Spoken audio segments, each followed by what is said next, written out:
Hey everyone, how you doing? So today I want to talk about not pulling the trigger to cope with a triggering emotion. Now, emotional triggers can come in many forms, and triggering emotions can result from a memory, an unhealed event, a person, a place, a sound, a smell, or experience that provokes a reaction out of the individual. This reaction could be a mood change, an intense tone, or response, and for that, battle with food. It can be a strong need or uncontrollable craving to eat. We're often not aware that we've been triggered until after the eating frenzy has occurred. Now, the important thing for you to know is that you can handle any triggering emotion. Further, instead of considering an emotional trigger, it is much easier just to believe that we're no longer motivated or have the willpower to continue our plan, our attempt to lose weight. Now, that diet failure is familiar pain. That is much easier to cope with than the triggering emotion, which is why you failed diets constantly long. I failed the diet again, the diet didn't work, okay? Almost instinctually, we can switch our focus onto every negative aspect of any sort of weight loss program you've done, which is why we have to address our emotional issues before we can even think about, dealing with weight loss. Because if not, all that's going to happen is you're going to keep reacting, okay? And you've got to wait until your trigger subsides. Okay, this cycle is done over and over again until we are genuinely convinced we can never lose weight. Instead of being truly convinced we can actually heal from emotional triggers. It's why we go through that cycle constantly. Now, to avoid reacting to an emotional trigger, you first have to identify them and their origin. You cannot fix something you cannot understand or begin to face. Now, does everyone have triggers? Here's a short answer: yes. However, not everyone seeks excessive eating to cope with those triggers. Some may use drugs, some use alcohol, some use gambling, excessive spending, scrolling through social media to avoid dealing with those unhealed experiences. As adolescents, we inevitably experience pain or suffering that we could not acknowledge and or deal with sufficiently at the time. This is due to a lack of coping skills or that safe place to examine these emotions. In turn, they just continue to be buried beneath the anger, deviant behaviour, silence, eating disorders, or other destructive behaviours.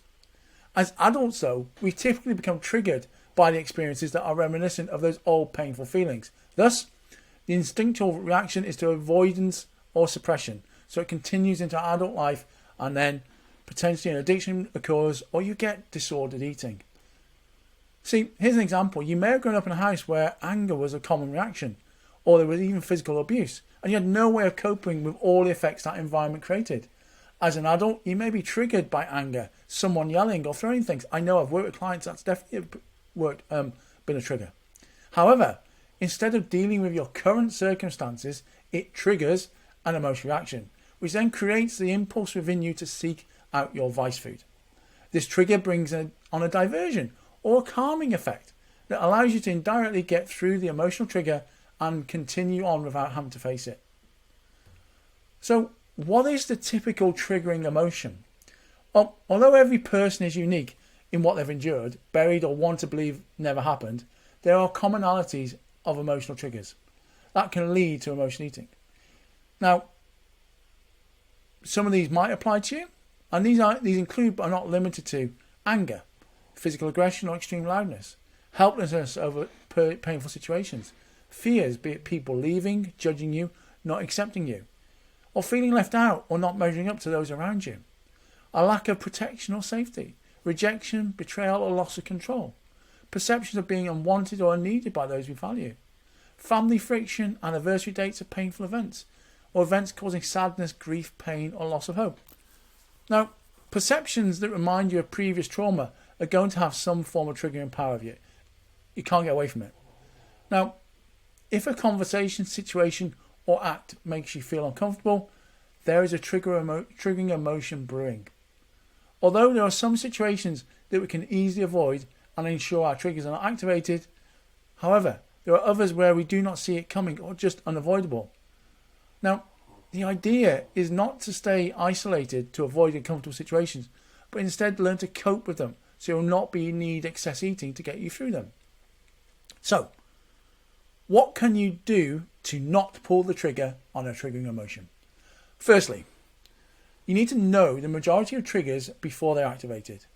Be honest with yourself and recognize those people, places, events that are more likely to trigger you, and decide what to do with them. And remember, don't be afraid to say no. I cannot make it. I have other plans. Maybe next time. Or I simply changed my mind. 2. Heal the areas you can. Make the time and effort to heal in all the areas you can, so you stop having emotional reactions to them. Seek some professional guidance on the more difficult issues so you can actually acquire the tools necessary to make peace. Number 3, practice the pause. Now your body will begin to react internally when places or conversations are beginning to ignite difficult emotions areas. You'll know it, okay? Pause and change that internal dialogue you are playing out in your mind that increases the need to react. Redirect your thoughts to give you a way out, calming reassurance, or steadfast guidance to get you through the situation. Then 4, you need to honour your instincts. Your instincts are specifically designed around your personal experiences, learned beliefs, environmental patterns, and the levels of fear or uncertainty. Now the key words here are specifically designed. It does not matter if anyone else feels the same way. They are there to protect you from what you cannot or will not be able to handle in the current moment. You do not have to fully understand what is going on when your instinct ignites. Just know that they are always in your best interest and adhere to their guidelines. And then the 5th point, begin to fill up your life. Your triggers lose power as you continue to learn, change and grow. Your overweight world and ways do not transform over to a thinner world. With your renewed energy, increased self-esteem, confidence or desires requesting more from you, you need to begin designing your life with more interests, hobbies, career moves, relationship changes or other things you're interested in. The goal to overcome triggered emotions and emotion eating are to achieve a life that gives back to you all you believed you were getting from the excess eating. Do not pull the trigger to cope with that triggering emotion. Let's learn to deal with this.